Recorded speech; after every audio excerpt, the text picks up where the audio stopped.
Good morning friends, welcome to another blog. গতকাল লোকসভায় ওয়াকফ বিল পেশ করা হয়। বিরোধীদের তীব্র বিরোধিতার মধ্যেও লোকসভায় গতকাল রাত্রিরে এই বিলটা পেশ করা হয়। বিল পেশের পর কেন্দ্রীয় মন্ত্রী কিরেন রিজিজু বলেন, নরেন্দ্র মোদীজি না থাকলে সংসদ ভবন ওয়াকফ সম্পত্তি হয়ে যেত। আমরা এই বিলে সংশোধনী না আনলে যে সংসদে আমরা বসে আছি তাও ওয়াকফ বোর্ড নিজেদের সম্পত্তি বলে দাবি করত। নরেন্দ্র মোদীজির সরকার না এলে না জানি কত বিল্ডিং চলে যেত, এরকম কিছু কথা উনি বলেছেন।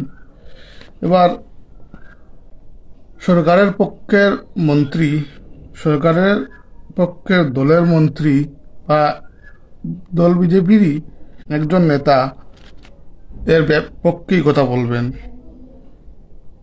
তবে একটু দেখে নেই যে এই ওয়াকফ জিনিসটা কি আছে এই প্রস্তাবিত বিলে।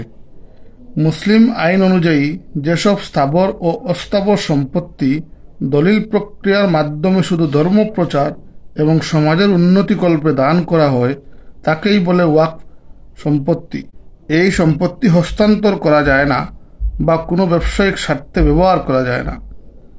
শিক্ষা প্রতিষ্ঠান, কবর, মসজিদের জন্য এবং দরিদ্রদের আশ্রয় দেওয়ার কাজে ওয়াকফের জমি ব্যবহার করা যেতে পারে।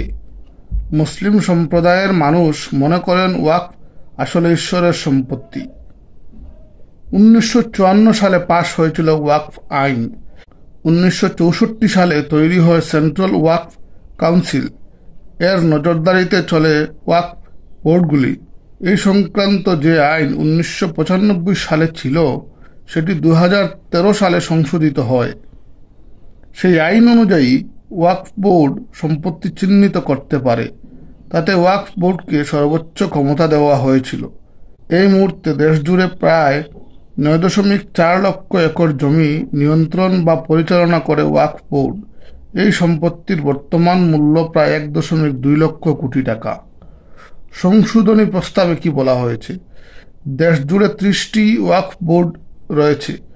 অল ইন্ডিয়া মুসলিম পার্সোনাল ল বোর্ডের দাবি, নতুন বিলের মাধ্যমে ওয়াকফ বোর্ডের ক্ষমতা হ্রাস করে মুসলিম সম্প্রদায়ের উপর হস্তক্ষেপ করা হচ্ছে।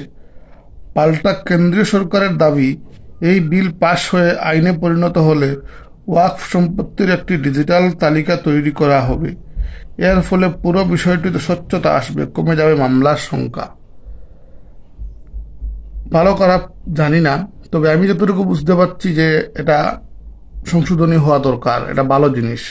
বিস্তারিত অন্য কোনো একদিন কোনো একটা ভিডিওতে বলবো। এদিকে রাজ্যের পঞ্চায়েত ভোটের বিজ্ঞপ্তি জারি করা হয়েছে। 2 দফায় হবে রাজ্যের পঞ্চায়েত ভোট। আবার ভোট হবে ব্যালটের মাধ্যমে ভোট নেওয়া হবে। 2 মে শুক্রবার ভোট হচ্ছে তিনসুকিয়া, ডিব্রুগড়, চড়াইদেও, শিবসাগর, মাজুলি, যোরহাট, গোলাঘাট, ধেমাজি, লখিমপুর, শোনিতপুর, বিশ্বনাথ, কাছাড়, হাইলাকান্দি এবং আমাদের শ্রীভূমিতে। আর 7 মেতে ভোট হবে ধুবড়ি, দক্ষিণ শালমারা, মানকাচার, গোয়ালপাড়া, বঙ্গাইগাঁও, বরপেটা, বজালি, নলবাড়ি, কামরূপ মেট্রো, হোজাই, নগাঁও, মরিগাঁও এবং দরং জেলাতে।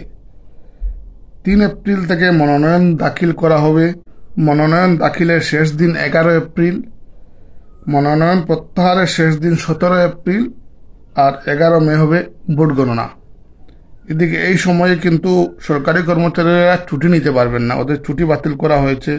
পঞ্চায়েত ভোট শেষ না হওয়া অবধি কোনো ছুটি পাবেন না সরকারি কর্মচারীরা, এমনকি ক্যাজুয়াল লিভও। এটা কিন্তু বুঝতে হবে। যদি নিতে হয় তাহলে কোনো সরকারি কর্মচারীকে ছুটি নিতে হলে কমিশনের অনুমতি নিতে হবে, তো প্রপার চ্যানেলে যেতে হবে।